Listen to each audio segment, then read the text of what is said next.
I'm here on the job site with Dale, who's a framing contractor. Hey, good morning. Dale traded up to Geico Commercial Auto Insurance for all his business vehicles. We're here where he needs us most. Yep, they sure are. We make it easy for him to save on all his insurance needs, all in one place, with coverage that fits his business and bottom line.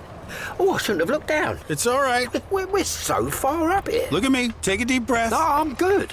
So good. Get a commercial auto insurance quote today at geico.com and see how much you could save. It feels good to Geico. Yeah, what's happening? We about to bring that action. Gotta hold it down for my Seattle Kraken. Hey, we going beneath the waves. We going beneath the waves. Get it hype, step onto the ice. Ready for some action. Release the Kraken. Hey, we going beneath the waves. Going beneath the waves.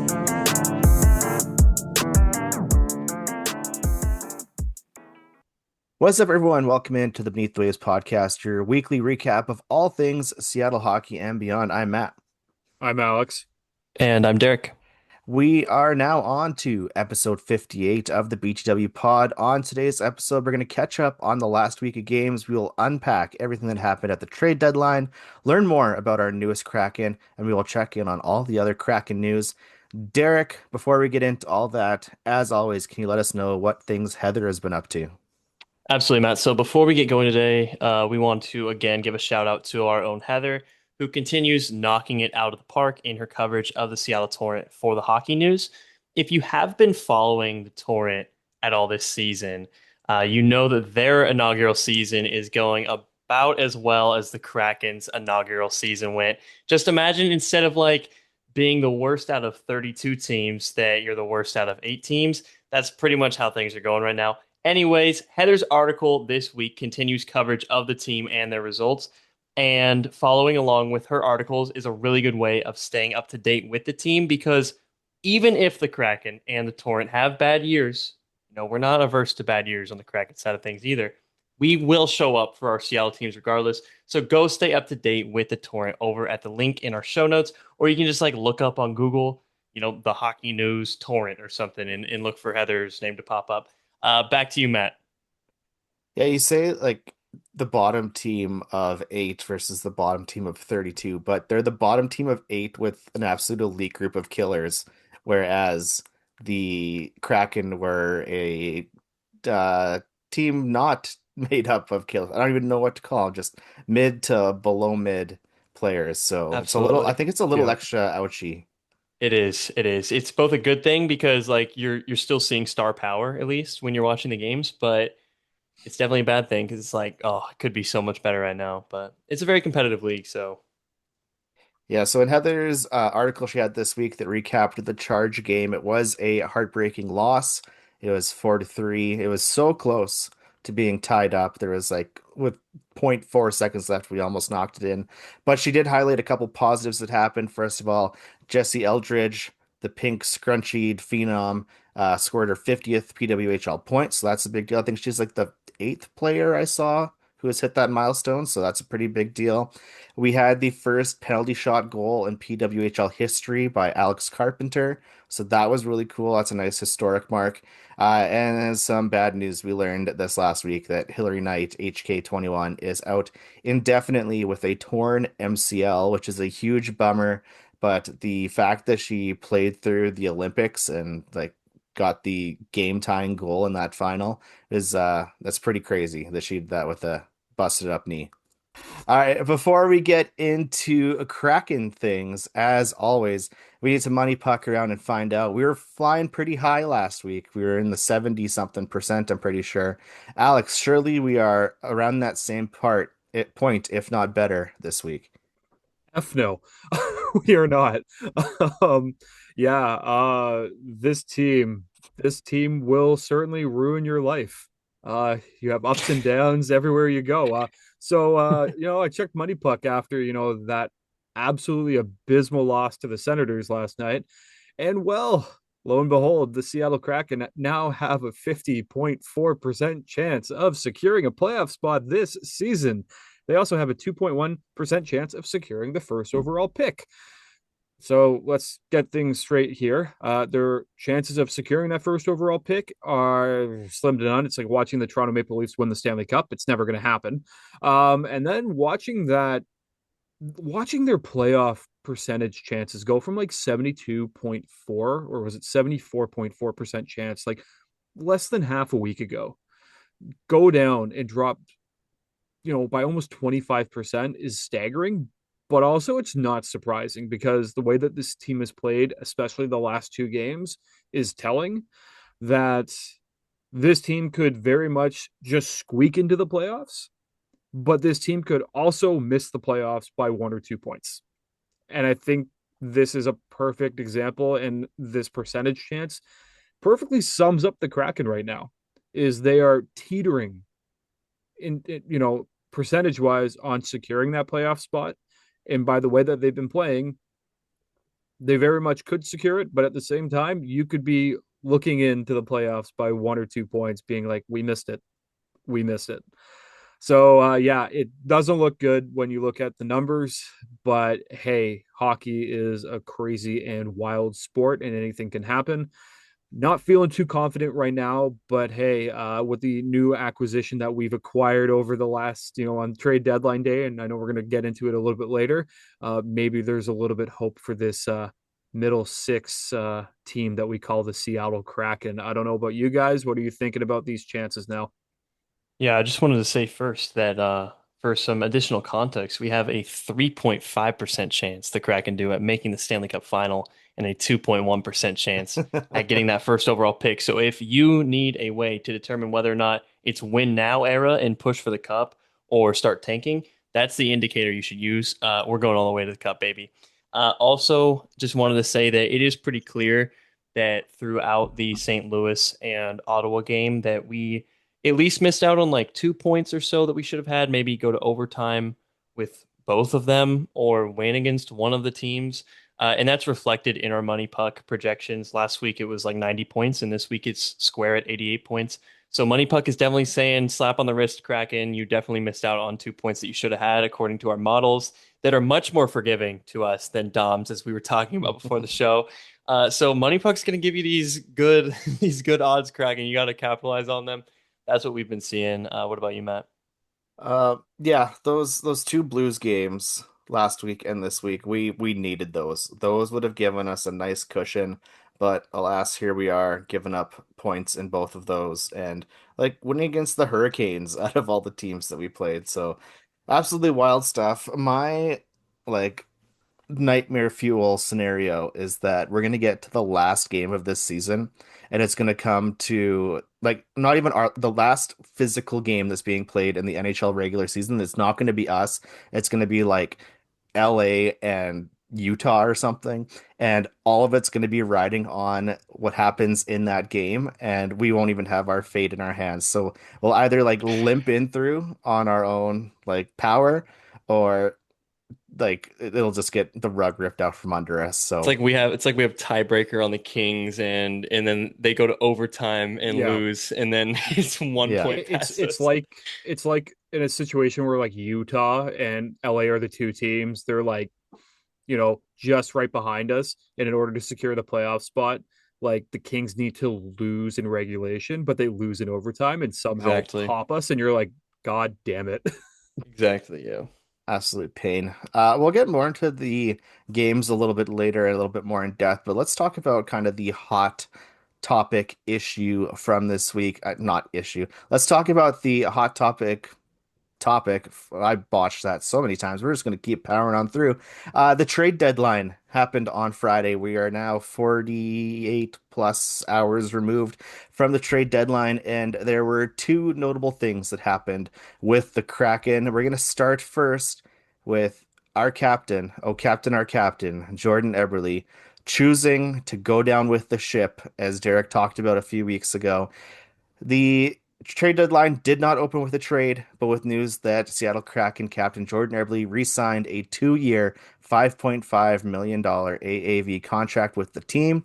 The 35-year-old has played 341 games in Seattle with 89 goals and 130 assists. That actually has to change because I did that before the Sens game, so I think you tacked 2 assists onto there. I was pumped, obviously, for this news. Jordan Eberle's been my guy since day one. I was so pumped that my jerseys are not collector's items with him now. What were your reactions when the news came through that Ebbs was with us for 2 more years? I absolutely freaking love this deal. You need veterans on this team. Like regardless, like you can argue about the fact that this team has too many veterans, yada yada yada. Regardless, at the end of the day, you need at least one or two veterans that are going to take this team moving forward and then pass that baton to the next leader, so to speak. Jordan Eberle is that guy. He's your captain. You're not going to let him walk away. He has been an absolute unit this year. He was a unit last year, even though he played minimal games due to an absolutely ridiculous injury. And at 5.5 million over the next 2 years is pennies on the dollar in this salary cap era. It is there's nothing. Like that's drop in the water. It's nothing. He has been, like I said, he's been great this season. You have that leadership. He is, in my opinion, he is the Seattle Kraken. Like when you think of Seattle, there's like Jared McCann, you got Brandon Montour, you got Joey Decord, you got Phil Grubauer. Like at the end of the day, I always think like Jordan Eberle is the Seattle Kraken. He's your leader. He's going to, he's the face of the franchise. And to be able to bring him back for another 2 years at a relatively great, affordable contract, it's a win. It's a home run. I'm very happy with this. I know there was a lot of mixed feelings on Twitter. I think there's a lot of salty individuals there right now that are just saying, we should be selling every single player. But, like I said at the start, you need one or two solid veterans that are going to take you moving forward. And Jordan Eberle is that. So, great deal. I'm very happy about it. And our Jordan Eberle Abyss jerseys are now legit. We can rock them on for the next 2 seasons at least because he's got a no trade clause. So, like, the only reason this guy's leaving this city is if he approaches management and says I want out of here, and they say sure, we'll send you to a Stanley Cup contender. But yeah, no, I'm so pumped about this. Yeah, I didn't see anyone that said that they were sad that Eberle was staying. But that's insane. If true, I have a lot of questions for those people. But yeah, I mean, I don't know how you could not be ecstatic. Like I'm super happy this happened. About 2 months ago, as Matt alluded to, I was talking on here about how I thought he was, if he went down with the ship, I'd get chills, and that's literally what happened. I was a fortune teller. That's what happened when the news came out. I mean, the dude is 35, our points leader by like a solid margin, by like very like multiple percentage points. And the fact that we not only get his performance on the ice, but his leadership off the ice for like Alex said, the next 2 years, unless he wants out, with three potential chances, including this year, at getting that man a cup. And what I mean by getting that man, like he'd be getting himself a cup, really, right? Because like he's carrying the team, he's leading the team. So three chances for him to do that with Seattle. So pumped about that. Hopefully it's this year and next year and the year after that. Three-peat, let's go. But yeah, side note on Ebbs. I noticed last night he's growing out the flow. He's got the beard rocking, looking great. Just wanted to say that if Ebbs is listening, yeah, you're looking great, man. If he's listening, we'll find out. Drop a reply in our comments. So with this, when the alert came through, like, I had to work on Friday. Ugh, the worst. But I had a little sidebar pulled up on my laptop where I could see things that are going on, and when I got the alert that Jordan Eberle resigns for 2 years, I think I let out like a little yelp of excitement at my desk that caused the children to turn around and be like, "What's going on?" I'm like, I stubbed my toe. It's not a big deal. But I was so through the moon pumped. Through the moon? Yeah, I'm not going to the moon. I'm going through the moon. That's how pumped I am for this. He got a nice like 750K little boost on the paycheck, which is always good to see. He gets a little more money, and with the cap going up, like Alex said, that's not a huge deal. But yeah, I'm stoked for this guy. Just to have the leadership stay planted in place because you never know. Like Jaden Schwartz might be on his way out, so there could be a bit of a transition happening. We're not having a Mark Giordano leaving us in the dust. We're gonna keep powering through. Was that a sore spot that let out that sigh from you? Yeah, Mark Giordano is one of the sorest spots in Kraken history for me. Like that was not a fan, but I am a fan of the bald representation. We haven't had a lot of bald guys. Maybe Daniel Sprong, but I don't think that really counts. No. No. Um, and also looking forward to the future pod in like 3 months. That's one of our do they stay or do they go is now solved, is he'll still be around. So one less person to worry.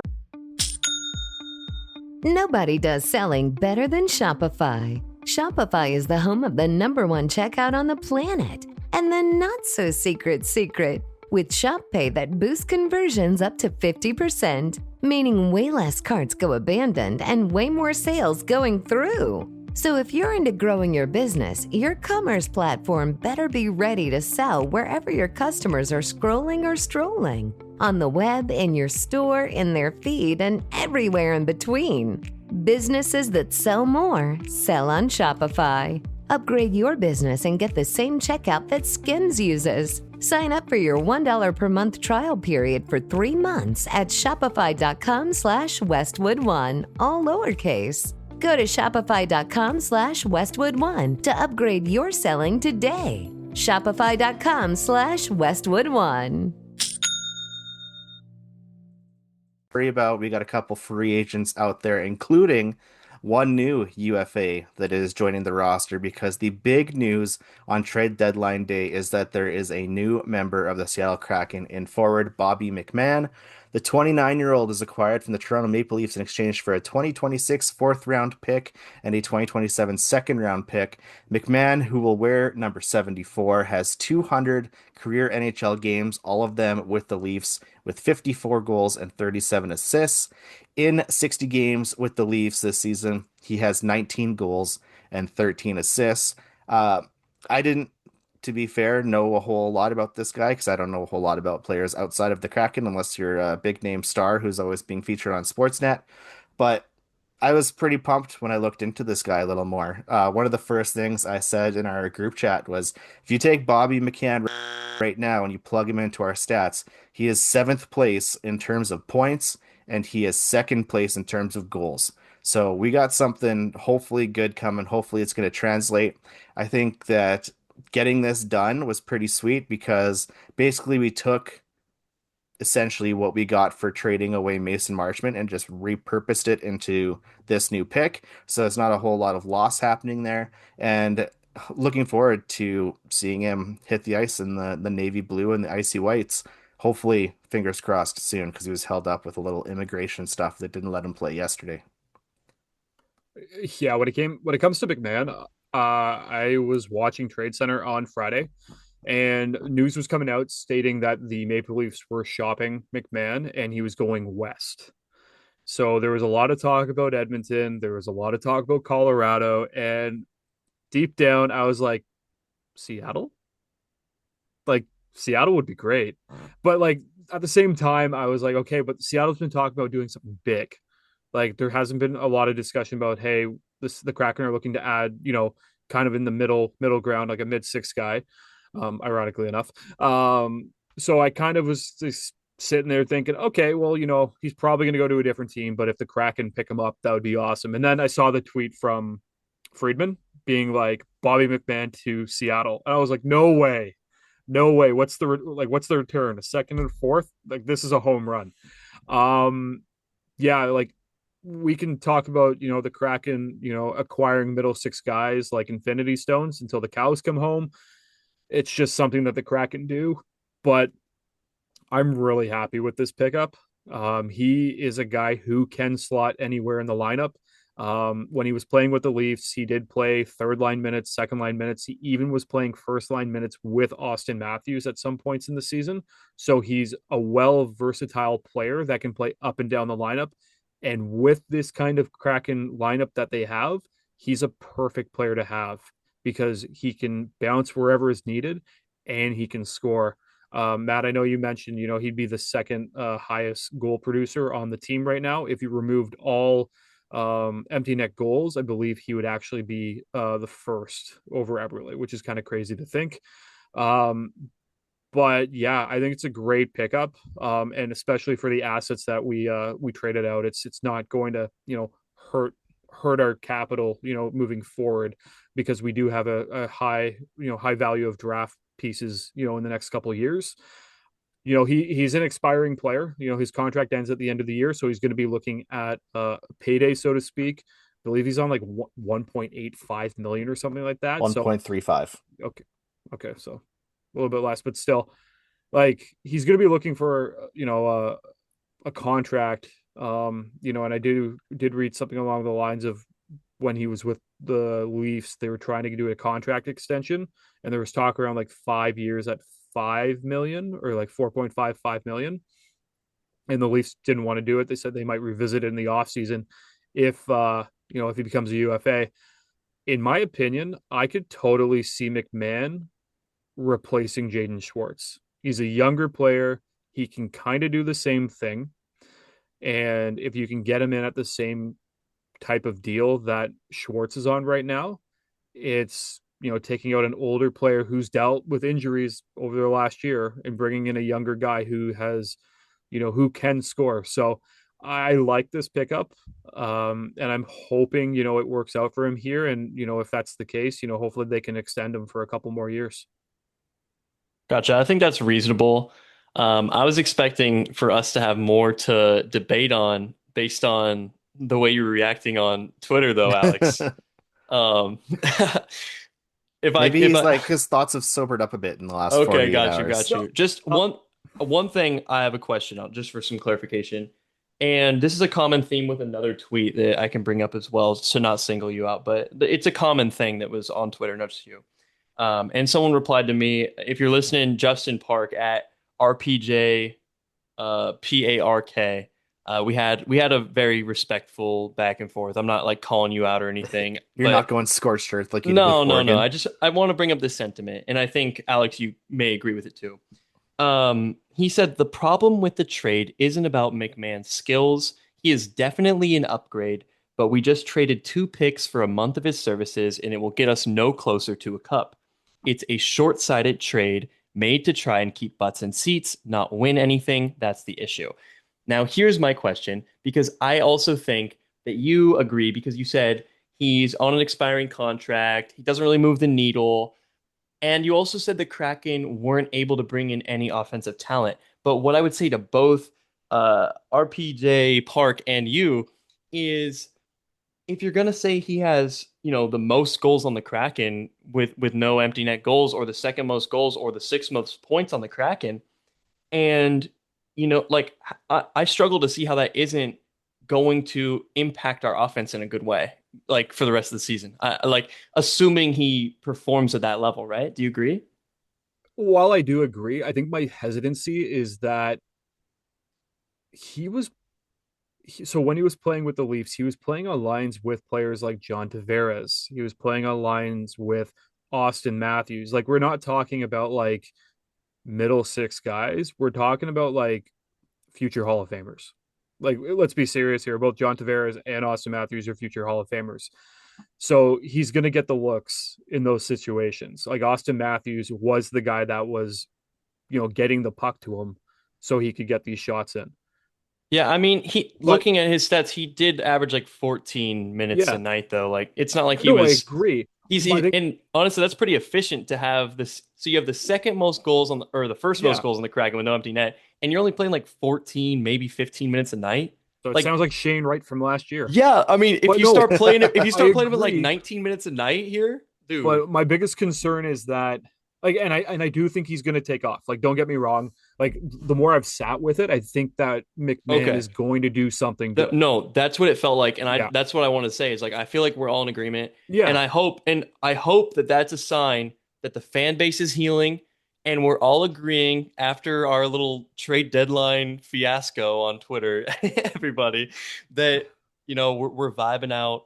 It's good. It's good vibes. We're glad that Bobby McMahon's here, because we need him right now more than ever. Okay, Agreed. even without Schwartz going out, this team is like a coin flip away from the playoffs, as we were talking about. Edge of the playoff window, like Alex was saying. And I'll say this, especially to RJB Park as well. If we don't extend or re-sign him, I'm more willing to say, yes, it's potentially a waste of the picks. But a 2nd and 4th round pick, I'm just thinking, I'm like, they're probably going to be guys that we don't see for, a few years, and maybe they're not even going to be that good. I'm Yeah. fine Who are rolling our the dice. seconds? Like we have Riker Like, Evans, we have Jagger uh, Fergus. yes, like they're usually good, but like I'm fine rolling the dice in like our competitive window, right? Like where we are going to make the playoffs in kind of a lax year. And when you think about like the way I was thinking about it, like you lose Ty Cartier, right? And then you add Bobby McMann, like all else equal, keeping all the same forwards, that's such a huge upgrade in terms of production. Like I know that he's not going to slot in for Cartier, but just the fact that that's kind of like the out and the in, like that's I can't see that as not a massive upgrade to our team, and I'm super happy it happened. But yeah, if we don't re-sign or extend, I'll say it was maybe a waste. But I think that we have a lot higher odds of re-signing or extending because we traded for him. I feel like that's a thing. Like, Shows that we wanted him. yeah, Yeah. like the player's gonna likely resign with their team more than any other team that probably just off rip. Obviously, there's a lot of factors. But yeah, that was pretty much the extent of my thoughts on the matter. I just kind of wanted everyone to be like, yo, it's like chill out a little bit and see that, this is an addition. Our management does want to win, okay? It's not like they're just sitting on their hands and they're like, "Oh, how can I make this team lose more?" Like that's not what they're doing.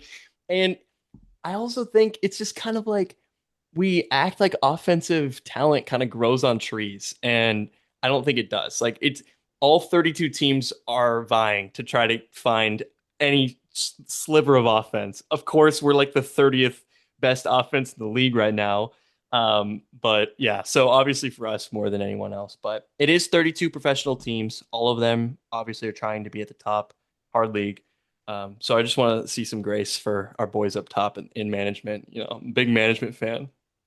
I So just I think I just want to say though that like I will say it's not a needle mover. Like this in a sense does something in a way that I'm like, okay, the Kraken did something. But like you So the mentioned, needle like, moved. but yeah, okay, very like if we're talking minuscule, like if we're talking like doomsday clock is like 6 seconds to like midnight, we're talking at like it went to like 5.99999999999. Like it like barely When you moved. add a guy who would be the second or first on your team in goals, that's what you think? let's see, you're starting to But sound like Dom, who gives these ratings of people and says that they're trash when they haven't played a single game in our lineup. and I think that's one of the things that I want to say is that we've had so many players outside of playing for the Kraken that were great.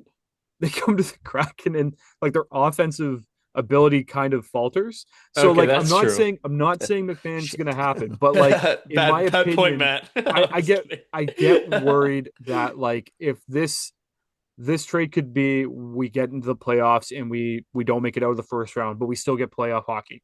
Awesome. I would be happy with some playoff hockey.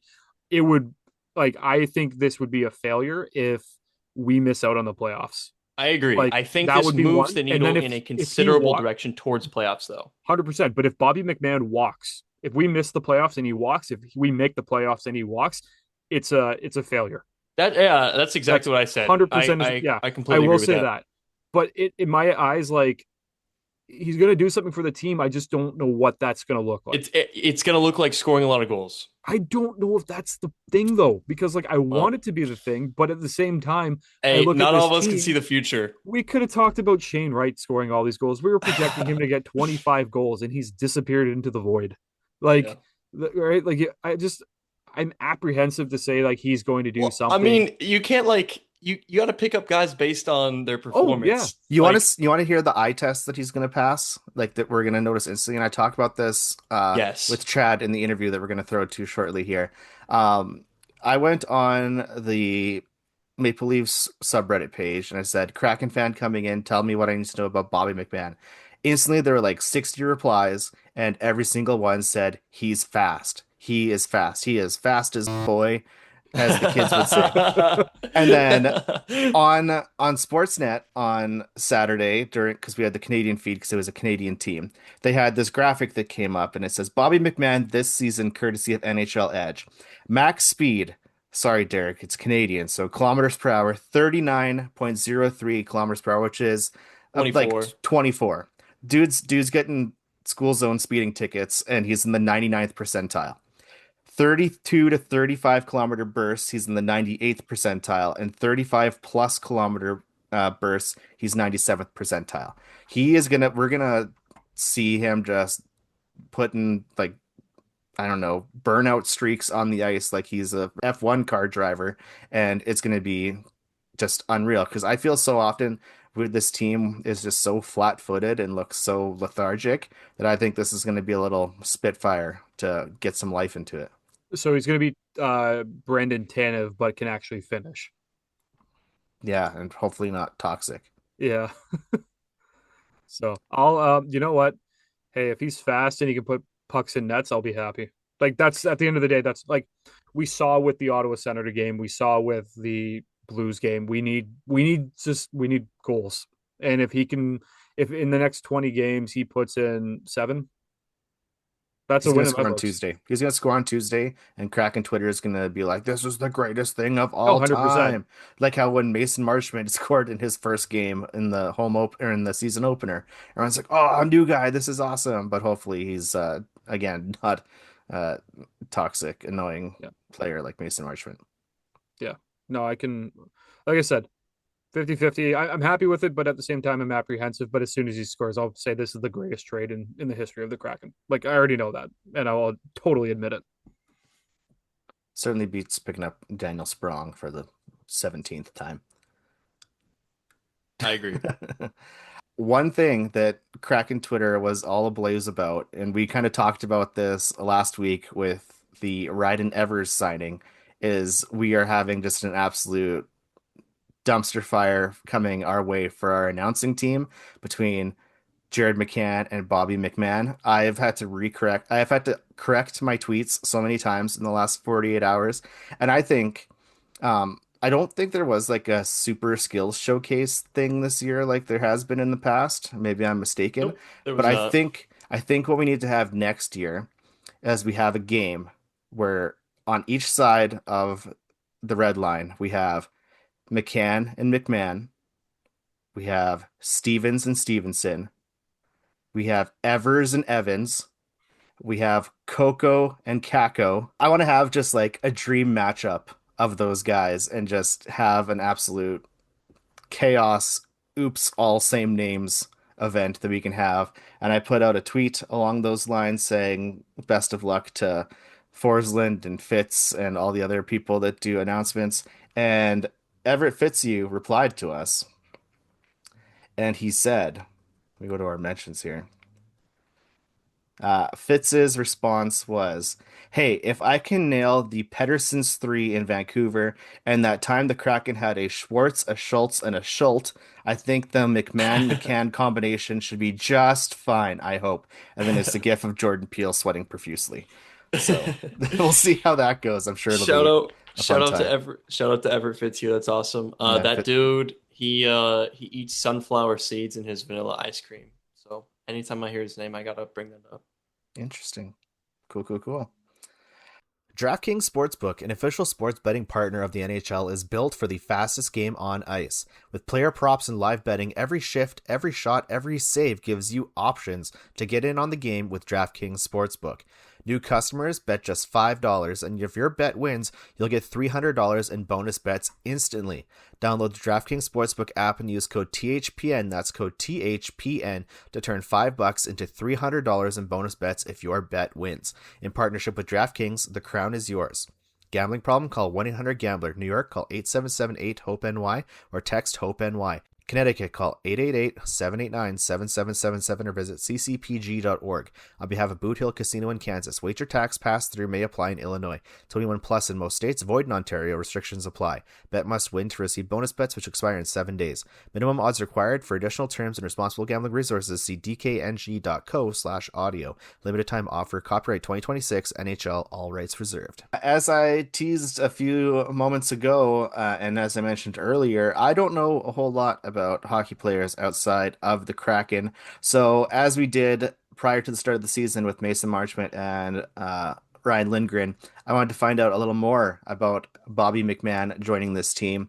I decided to reach out to a nice, kind fella named Chad from the Tip In Maple Leafs podcast over here on the Hockey Podcast Network that we are a part of to learn a little bit more about our newest squid. So here is that chat. All right, everybody, fresh off of the deadline, we have a brand new Kraken forward coming our way by way of the Toronto Maple Leafs, and we wanted to find out as much as we possibly could about Bobby McMann before he hits the ice in a different shade of blue than some might be used to. To help us with this, I am joined by a special guest today on the pod. He is one of the hosts of the Tip In Maple Leafs podcast. Just amazing name, S-tier name, I will say that straight out the gate. Please give a warm welcome and some finger snaps to your car stereos or AirPods to Chad from the Tip In podcast as he joins us in the BTW Zoom room. Chad, how's it going? It's going good. Thanks for having me.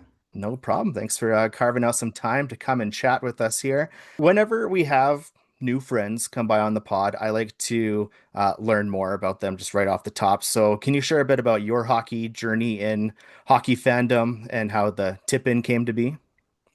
Yeah. So me and the co-host Dale, we've known each other since we were in grade 2. We played hockey together pretty much the whole way up. We were always diehard Leaf fans, but he is a crazy, passionate Leaf fan. Like, I mean, just like, he's not married, no kids. Like, he just bleeds blue and white. It's all he thinks about. So about 7-8 years ago, I think we started in 2018. I was like, this has to be a podcast. Like, Dale's reaction to thing has to be a podcast, because we would talk about it, but he's like a character. Yeah. So I thought, we have to get this into podcast format, and we've been doing it, and it's been awesome. How do we monetize his rage and fury? That's exactly what it was. Perfect. How do we do that? So speaking of your pod, I listened to the most recent post-deadline episode of your podcast, and yes. You and Dale, you were pretty fired up with your reaction towards how Toronto did in the deadline. Now that we're a couple days removed, how are you feeling about Friday's transactions for your team? Is our blood pressure still high? Are we coming down? Yeah, it's still high. It's absolutely brutal. When you turn what they turned, like basically Scott Laughton, Bobby McMann, and Nick Waugh. They were the 3 guys we traded. But what we paid the year before, what Tree Living paid to get Laughton and to get Waugh and to get Michelli, to basically losing Mitch Marner for nothing. And then in return, all you have is a few draft picks at the end of the day. It's absolutely brutal mismanagement. And yeah, if you listen to that podcast, that episode, it's a feisty one, to say the least. Yeah, we'll link it in the show notes for sure, because it was an experience listening to you guys go off. Yeah, it was fun. So getting into it, the main reason why we're here with you today is to learn more about newly acquired Kraken forward Bobby McMann. He's played 200 career NHL games, all with the Maple Leafs, and he is now headed our way. So he kind of spoke broadly about your reaction to getting picks and all that kind of stuff. But when you heard that it was Bobby McMann specifically, was there any sort of reaction you had to his departure, and then maybe in turn the returns that you were getting for him? Yeah, I like Bobby McMann, and we've always liked him. He's a late bloomer of a player. Mm-hmm. So I think he came in 2022, 2023. He sort of, that's when he made his debut with the Leafs, but he was undrafted. He's a late college player that the Leafs picked up. He started in the ECHL, worked his way to the AHL, then worked his way to the NHL. And I remember we were doing a show and we were talking about up and coming Leafs. And we were really high on Bobby McMann. He had played about 9 or 10 games. He didn't score or do anything, but the speed. It'll be the thing you'll notice right away with Bobby McMann. He'll be the fastest player on your team. He is just lightning quick. And then as the seasons went on and he sort of grew even more, then he developed the ability to score. So he's a 20, 25 goal scorer with lots of speed is what you're getting with Bobby McMann. And when he got traded, I thought a second and fourth was a little low. I thought maybe you could get 2 seconds, maybe even a first for Bobby McMann, but didn't turn out that way. But you guys are getting a great player in Bobby McMann, one that I'm going to miss here in Toronto. Awesome. Yeah, we looked at his stats compared to the Kraken roster right now, and just at this point coming in, he's the second highest goal scorer and like fifth highest in points on the team. So that just shows Really? how elite he might be and how mid the Kraken might be because we do not have a lot of high scoring guys. So that's definitely good to hear. Not to put you on the spot, who leads the Kraken? Is it McCann? Jordan Eberle this year is our top Jordan Eberle? scorer. Yeah, McCann missed quite a few games this season with an injury, but Okay. uh, I can't he's wait he's till pulling up. McCann and McMahon are on the same line. That'll be great for the announcer Oh, to go back absolutely. and We signed a WHL kid named Ryden Evers, and we currently have a Riker Evans on the team. And then we have Capo Caco and we have Nikki Coco. So we can have like a full six of just Scrabble uh, tiles of rearranged names. It's gonna be wild. that's awesome. So you touched on it there that like kind of his journey coming up. He was undrafted in the NHL, but grinded his way up to the big show in 2022 at 26 years old. We've had some similar stories to that in the Kraken through our very short lifespan. We had Ty Cartier who came up his way. Mason Marchment, again, former Leaf, had that same kind of Yep. journey. How do you think that route that he had to take coming up might kind of reflect him as a person, a player, however, whatever scope you want to maybe apply to it? From what I can tell, like I don't know him personally, but anytime you watch behind the scenes stuff with the Leafs, it always kind of seemed like they do a mother son trip, father son trip every year with the Leafs. Kraken probably do something Mhm. similar. I remember one year he brought his sister because he was really close with her, and she was talking about him, and he just seems like I think when you go that route, you're very grounded, you're very appreciative of like everything that's given to you. And you'll see that from Bobby McMann. He doesn't take anything for granted. He doesn't take any shift for granted. He doesn't take anything for granted. He gives you like 110%. You can't go from the ECHL to the NHL without giving 110% Yeah. every time you're on the ice. And it's crazy to me because you'll watch him and you'll be like, how was this guy in the ECHL 2 years ago? Just his speed alone, you're like, wow. He's probably one of the fastest guys in the league, and I'm not even kidding. Yeah, there was on our broadcast the other day for a game. I'm just gonna swipe back here. It showed max speed, he's in the 99th percentile, Yep. 32 to 35 kilometer per hour burst, he's in the 98th percentile, and 35 plus kilometer per hour burst, he's in the 97th percentile. So yeah, he's got the zoomies, that's for sure. And He does, yeah. with our aging team, we could definitely use a little bit of zip with some of our older, slower guys going on. So that's going to be very exciting to see. Looking at his stats, he's knocking on the doorstep of hitting 20 goals once again, and he's closing in on his point total from last year. Do you think at 29, because he's kind of in that Yeah, he was a getting late over the bloomer. hill, late bloomer, we'll say, yeah. Do you think he still has some room for growth in him? He's kind of hit his peak, or what do you think the future might look like for him? I think I 100% he has room for growth because if you look at his stats, you'll see he's not much of a passer. He doesn't collect too many assists. That I think that part of the game, especially as you get older, it can be taught, it can be learned. Speed and skill, you either have it or you don't. So I think if he can, one thing I didn't like about Bobby McMahon because Berube had him here in Toronto and he had him playing on the top line with Matthews, but you got two guys who want to shoot the puck. Hmm. Obviously, Austin Matthews is going to rip the puck, and then you had Bobby McMann who also wanted to rip it.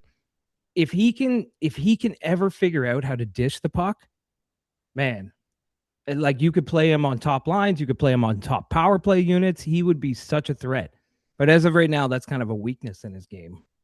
Well, I'll take a shooter for sure. Because if you look, swipe box scores for the Kraken game to game, we're like 17, 18, 19 shots per game. Like Oh, it's pulling teeth trying to get shots. So he's going to give you at least 6 or 7 more every game. awesome. He's going to account for 40 to 50% of our shot total. I love that. That's very exciting. One descriptor that we've started using in our pod, we kind of do it quarterly, is we have a segment that we do called Studs and Duds. So where you pick like a guy that we feel high on, a guy that we feel low on. I have a feeling I know what the answer is going to be, but he hasn't played his first game yet with the Kraken. But if you were to predict his performance for the remaining, what is it, 20 some games this season, do you think we've acquired a stud? Do you think we've acquired a dud? Should people race out to get a 74 Bobby McMann jersey? Uh, I wouldn't race out and get the jersey. I think you're leaning towards more of a stud, especially if I don't watch a lot of the Kraken games, but especially if you lack speed and shooting, then you guys are going to love him because he's going to fill that role beautifully. So I would lean towards definitely more of a stud. And I think the fresh start is going to help because it is hell right now in Toronto. These players, you can tell, do not want to be on the ice playing. So I think the fresh start, I don't know who he's going to play with. If will he be a top 6 in Seattle? They say top 9, but as we often Top referred 9. to on our show, the Kraken just have a middle 12. We don't have a top 6, bottom 6. It's just a middle 12. You can shuffle anyone anywhere. A lot of comparisons we've been seeing is like he could be a Jaden Schwartz kind of guy, and Jaden Schwartz is going to be a UFA this season. Bobby McMann also is, so we might only have him for a couple months here and then see what happens. So it's going to be waiting with some bated breath to see what kind of results we get out of him, if he even likes being around here in Seattle. That's the other thing too, right? I mean, he's playing for the biggest contract he'll ever get. Yeah. So yeah, he may come out and just guns a-blazing. Yeah, just keep racking up those dollar signs every game. Yeah, he's 29. You get one shot at a big deal. This is it for him. Doesn't he get like 1.45 or something like that $1 million? He's nothing crazy. Oh, he's a steal right now. Yeah. You get a 20-goal scorer with that kind of speed and skill, yeah, and he's just $1 million and change. All right. Well, we'll see if Jason Botterill, GM of the Kraken, breaks out the checkbook come July 1st-ish, and what maybe happens with him. I'm feeling pretty excited about this guy. There's really only been positive things coming around, and then you kind of reinforcing those is really good too. I posted in the Maple Leafs subreddit group after the trade drop. It's like, hey, Kraken fan coming in peace. What can you tell us about Bobby McMann? And in 3 minutes, there are about 60 responses, all saying he's fast as hell. He's fast. He shoots. He's fast. And I'm like, man, I don't see a whole lot of bad things coming out with this guy. So hopefully we get some synergy and he gels a little bit. Yeah. I mean, if the Leafs weren't so bad, he'd still be a Leaf. They would be trying to sign him. Do you think you guys just lucked out that we sucked this year? Do you think there'll be like a noticeable void without him in your lineup? Is he like that kind of an impact guy, or is he just kind of float along? On teams that passed, when we had way more, like when Marner was here and we were over 100 points a year, it probably wouldn't have made a difference. But this year you can really notice it because outside of Matthews and Nylander, we don't have a whole lot of speed and skill on the team. It's a lot of big, slow guys. So even last night's game with him not in it, it was very noticeable. Okay. Very noticeable. Well, I hope that he gets this international work business in order and can hit our ice soon. He wasn't able to play in yesterday's game. Maybe he'll be good to go by Tuesday when we're up next. We'll just have to wait and see. But yeah, definitely feeling pretty good based on the descriptors you've given here. Just on the way out here, as we wrap, I want to thank you so much for coming by, giving us some time on your Sunday to come chat and share your insight. If people wanted to follow you or the tip in and see kind of what things are going on, maybe we have some double dipping Kraken Leaf fans. Where might they be able to do some of those things? First and foremost, you can check out our YouTube channel at the Tip in Maple Leafs podcast. We got shorts and all our podcasts are posted there. You can follow us on social media at the Tip. Everyone is at the Tip in podcast, Facebook, Instagram, YouTube, TikTok. We don't really post a whole lot. We're kind of lazy in that front, but go to the YouTube channel. That's kind of where we put all our eggs in that basket. Awesome. Good stuff. And we will definitely link to that in the notes. Like I said, go back and just at least listen to the trade deadline pod because I like to think sometimes we can get a little spicy and fired up, but nowhere near that degree. So it is a very entertaining listen. Thank you again, Chad. A big time appreciate you coming by. And I don't even know if the Kraken have another matchup against the Leafs this year, but if they do, darn it. Well, and we can't meet you in the playoffs. So no, that's for sure. We're knocking at the door of that, so we'll see if we're even in the playoffs. But looking forward to seeing how Mr. McMahon does, and once again, appreciate you sharing your insight with us. Yeah, no problem. I'll be rooting for Bobby McMann. Thanks for having me. Awesome. Thanks, man. Big thank you to Chad from the Tip in Maple Leafs podcast. If you want to check out the episode that I mentioned in the interview, I'll link it in the show notes for you. Go listen. The two of them that are on that show, they get pretty fired up and have a good time, and they were not too pleased with how the Leafs did at the trade deadline. So go just give them a little listen, show them some love. Again, that'll be in the show notes.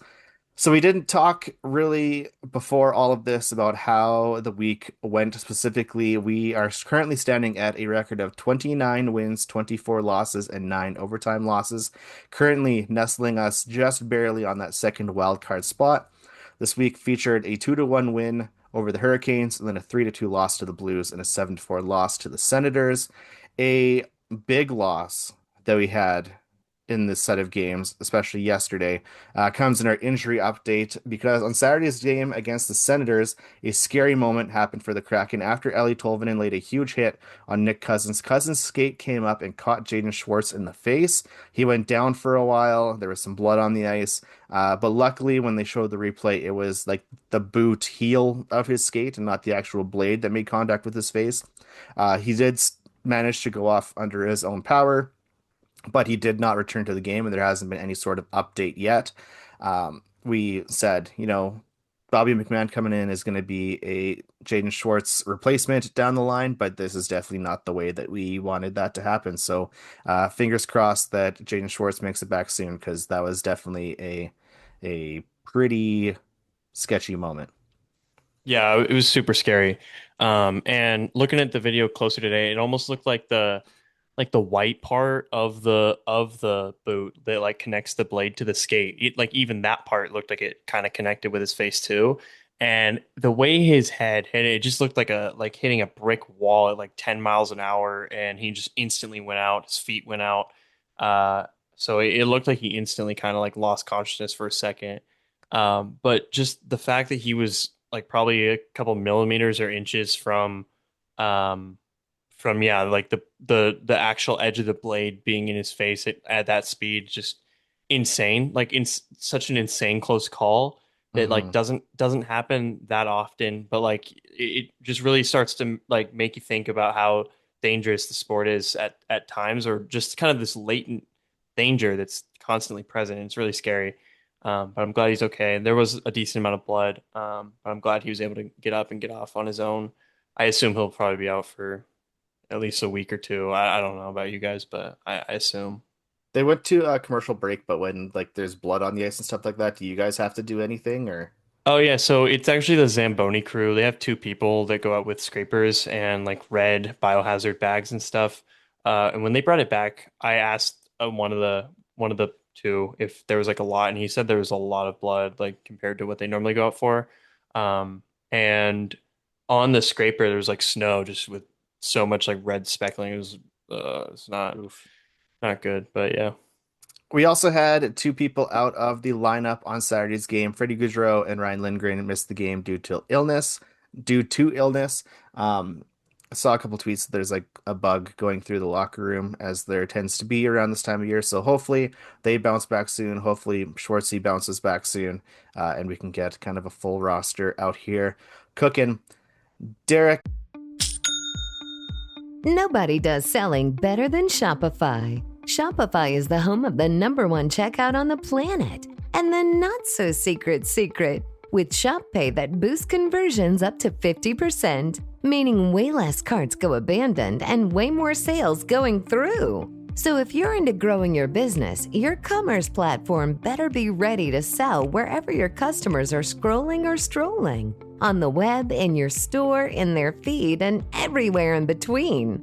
Businesses that sell more, sell on Shopify. Upgrade your business and get the same checkout that Skims uses. Sign up for your $1 per month trial period for 3 months at shopify.com/Westwood1, all lowercase. Go to shopify.com/Westwood1 to upgrade your selling today. Shopify.com/Westwood1.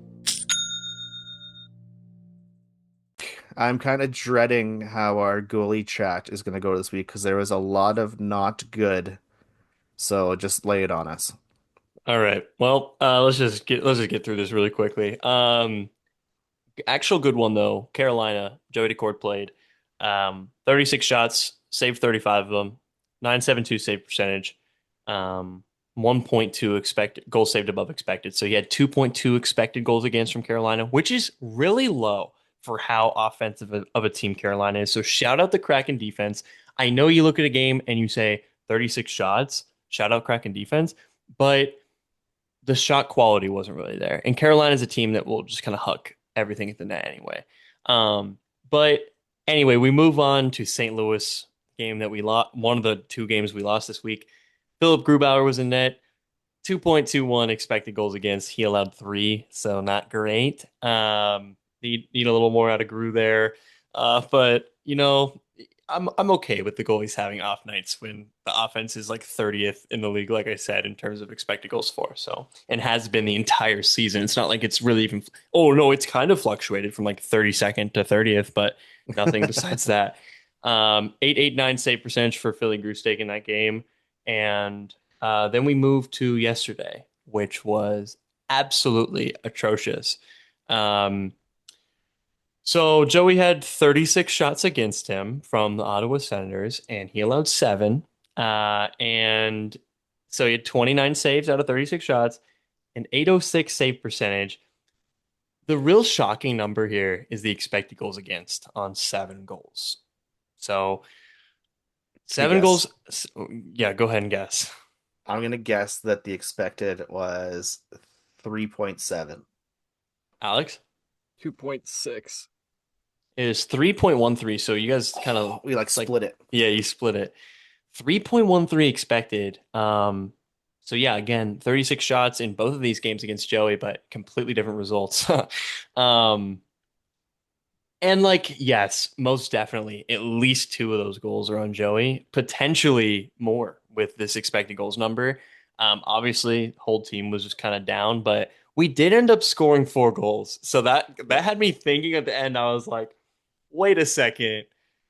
Wait, this one, when it was 7-2, I was like, okay, who cares? But then when it was 7-4, I was like, wait, if Joey doesn't allow like 2 of those, maybe it's like 5-4 right now, and then you can come back. But yeah, really just not a lot to say in terms of Joey's performance yesterday. But zooming out and looking at them as a whole this season, Philip Grubauer is now back to 13th in the league in terms of goals saved above expected per 60 minutes of play, and Joey Daccord is now 40th. He's been hovering around 30 for the last couple months, I'd say, but he's now at 40th for goals saved above expected per 60, which is not good. He actually just dipped into the negatives, so he's like negative 0.08 goals saved above expected per 60. So. 2 things I have on that Senators game, at least. 3 things, actually. First, like you said, scoring 4 goals. I feel that's one of our classic Kraken games where we should be excited that we scored 4 goals, but unfortunately it came with 7 points on the other side of the board. So it all was for nothing. Second thing, that 809 or whatever you said save percentage for Joey, I feel that is a number that if Gru put it up in past lives, he would have just been absolutely crucified for, and we've talked Sent about down that. To the Firebirds, actually. Yeah, we've talked about that before. And third, it very easily could have been 8-4, but I got to shout out Chandler Stevenson for having an absolutely awesome early game save when Joey was out of position, and he just out muscled whoever the hell it was and stopped the puck from going in. So I don't know what you mean, because Chandler Stevenson is absolutely abysmal in defense. So I don't know what you're talking about. Well, maybe it's a different player. Maybe. It was 19, not 9. Milestones this week, nothing. No good things happened outside of re-signing Jordan Eberle. So I guess that's a milestone. Good for him. But we didn't have any benchmarks of exciting things that happened. However, I'm very excited for the next thing that happened because Derek texted me about him working at the game last night and how it went. So, Derek, can you please let us all know your shovel story from Saturday night's game? In 3 words, I ate shit. That's it. That's the shovel story. Okay, are you happy? Does anybody have the video evidence of this? Because I would pay lots of dollars for that. No bullshit. One of my friends texted me today, and he says, and he's on the crew. He goes, but he wasn't working. He goes, "Did you fall last night?" I said, "Yes, kind of bad, but I'm okay. I have 0 edge on my blades right now." He said, "I just heard." I said, "From who?"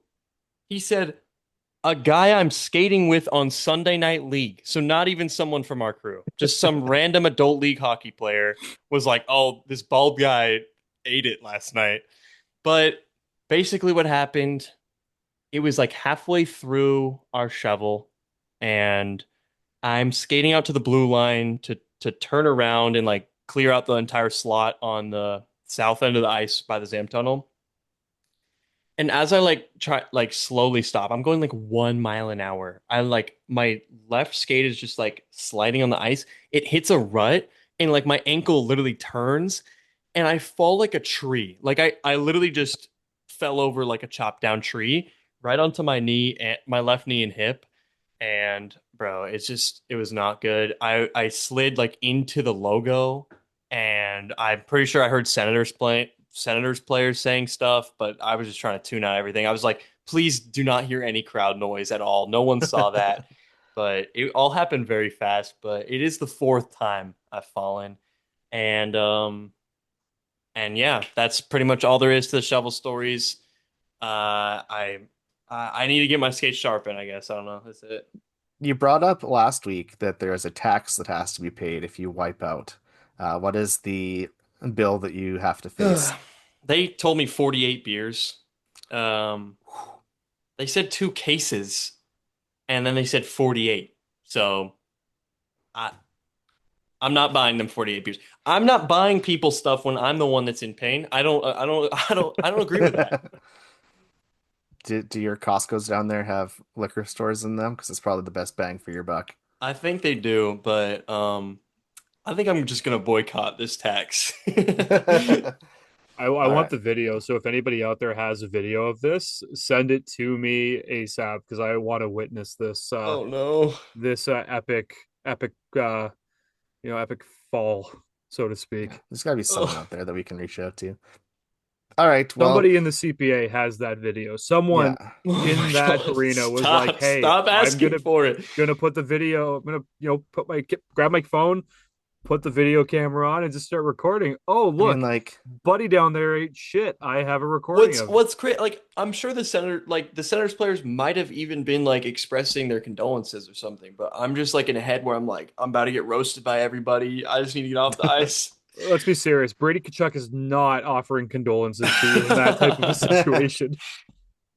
Yeah, no, don't even get me started on him. Well, I mean, we have some resources we can reach out to. Like, Chet follows us on Twitter.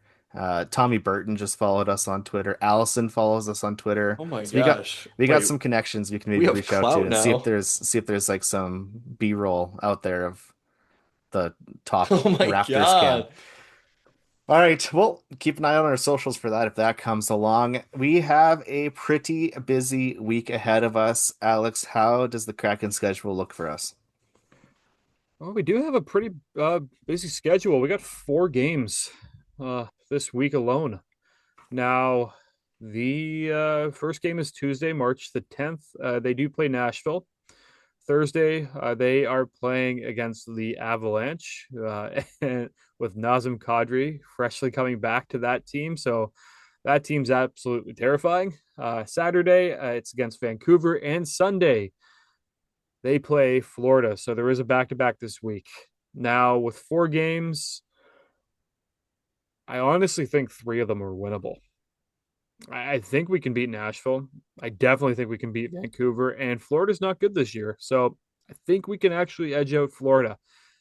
But it's the Seattle Kraken that we're talking about. So I think we're going to beat Nashville. We're probably going to beat Colorado, beat Vancouver, and then somehow lose to Florida or something around those terms. But I think we can go, in reality, I think we're going to go 2-1-1. Yeah, my guess is going to be 2-1-1. The Torrent have 2 games this week as well. They will host both Boston on Wednesday, and then they will visit the Fleet on Saturday. So what are your thoughts on all these games? I think beat Nashville, lose to Colorado, beat Vancouver, overtime loss to Florida. Beat Nashville, overtime loss to Colorado, beat Vancouver, overtime loss to Florida. We need to get back to being overtime loss merchants. That's what we did in the first 30 games of the season. That's what we need to do. That's 6 points. I'll take it. Yeah, 100%. And I just hope that the Torrent can get a win in one of those 2 games. But please just get a win. Boston is just an absolute juggernaut. So literally just 1 win. Hannah Belka, please come back. We miss you. We need your zip. We need you to bring that Bobby McMann-esque zip to the torrent lineup. All right, take a shot every time Matt says McCann, because that's like 3 this Shit! ep. Did I? Yes, that's like 3 this ep. I know there's got to be some listeners that have just been like, why have the other 2 not said anything? So I have to. I'm sorry. When I listen to it back, I'll put like an alarm or something on just over top every time I say it. But okay, still, regardless, Hannah Bilka, please come back. We miss you. Alex, how are things going down at Coachella Valley? They did have a game today just before we started. So how do things look? So they are still 5th in the Pacific. They have a record of 30, 20, and 5. Logan Morrison and Yager Furcus have 53 and 52 points respectively.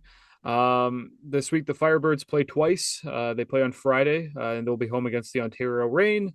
And then they will head out and play the Ontario Reign away. So it's a back-to-back against Ontario. It's been some solid hockey. They are definitely in the mix to secure a playoff spot and challenge for the Calder Cup. So I'll take it. I'll take it for what it's worth. And Logan Morrison and Yager Ferguson, I think those are 2 of the guys you're going to look at moving into the end of the Kraken season if injuries pile up, hypothetically speaking. Those are 2 of the guys I would definitely look at, maybe the Kraken bringing up. I'll say on the Coachella front too, there was one little PR thing put out that Melanson and Winterton, I believe, were briefly reassigned for like a hot minute just so that they could be available for playoffs if possible. So there was a lightning fast transaction between them there. So, I mean, if they make a big playoff push, maybe those guys go down and it frees up some roster spots up here. We'll just have to wait and see. But that is going to do it for us this week. We will be back in a week or so here, getting all of the recaps from the previous week and seeing how Bobby McMann does. There we go. Once he enters the Kraken lineup. Derek, if people want to find more BTW online, where might they be able to do that? Absolutely, Matt. First of all, head on over to bit.ly/BTW store to go pick up some absolutely fire merch. Apologies to all the merch stands. I will get going on some new designs here pretty soon. School right now has been kicking me in the behind, but I think there will be some time that frees up pretty soon. We do have some Cursed merch over at the store. We have some Mason Marchment gear, I think, that's still up. I think we still have some Ty Cartier stuff that's still up. So if you're just feeling like you want to rep some former players for no reason, head on over and grab those. We also have Joey Decord. Who else? Joey Decord, Brandon Montour, Shane Wright. Shane Wright sticking around. His isn't in the vault yet. Yeah, no, yeah. Shane Wright's here to stay. Also head on over and check out Heather's articles. The link is in the show notes. You can also follow at Heather Nicole with no E or at the Hockey News W to see more of her work, and keep your eyes on your podcast feed to see when she drops more PWHL episodes. Please also drop a follow and 5-star review on the podcast app of your choice, and follow us on all socials. It helps out a whole lot if you could take a second to like or comment on those videos. And I may have fallen, okay, but the Kraken will need to make a stand. They want to play come May. Follow along the push with us over at BTW SEA. All right. Have a great rest of your day. Thanks for listening. We'll see you next week. Bye. Going beneath the waves. Going beneath the waves.